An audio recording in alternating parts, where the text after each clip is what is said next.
ce ne sera pas long. On travaille en écosystème, mais celui qui a pensé à la définition des écosystèmes, puis comment faire ça, aller débusquer les rêves que vous aviez derrière vos projets, c'est lui.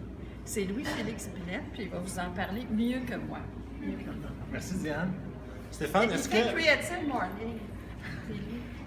je suis déjà sur la période de prolongation de Diane ou mon temps commence à s'élever? Ton temps, toi, commence bien.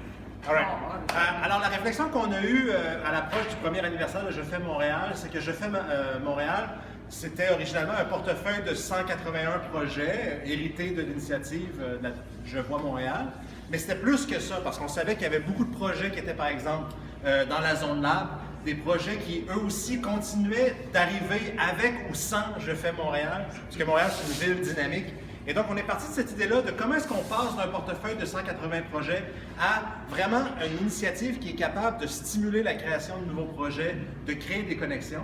Et on s'est dit, c'est quoi un projet en fait?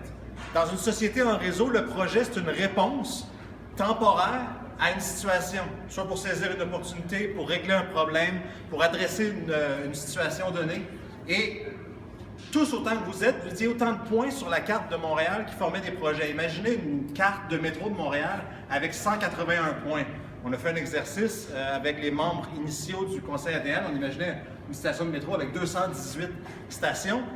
Et chacun de ces points-là que vous êtes, vous avez votre propre réseau que Je fais Montréal ne capte pas, ne voit pas. Et ce qu'on voulait, c'est être capable de rentrer dans ces réseaux-là. Mais ça nous prenait un outil, ça nous prenait une configuration pour nous permettre à Je fais Montréal de sortir d'une portefeuille, d'une liste Excel de projets avec un statut, à pouvoir connaître vos réseaux, vous aider à les valoriser et à les connecter ensemble pour tisser un maillage très, très, très serré qui est celui des porteurs de projets, des gens qui font bouger Montréal, qui insufflent un nouveau mouvement à cette ville-là. Donc, les écosystèmes, c'est 12 rêves. On a pris tous les projets de Je fais Montréal et on a essayé d'en déduire quel est le rêve, quelle est la vision que ces projets-là ont pour Montréal. Il y a des projets qui souhaitaient que Montréal soit une ville, on en a vu quelques-uns la semaine passée, cette semaine, une ville en santé, une ville de bienveillance, une ville tournée vers l'international à la fois dans une démarche de rayonnement et d'attraction. Et on a vu des projets qui voulaient raconter Montréal de différentes façons. Je voyais Montréal comme une ville de récits multiples.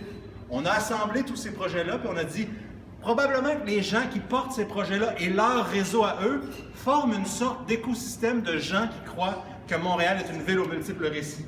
Il y a beaucoup de projets qui voyaient Montréal comme une ville éco-responsable. Comment est-ce qu'on peut regarder tous les porteurs de projets qui ont cette vision-là, tout leur réseau à eux, comment est-ce qu'on peut les mettre ensemble pour qu'émergent encore plus de projets qui partagent cette vision-là de Montréal?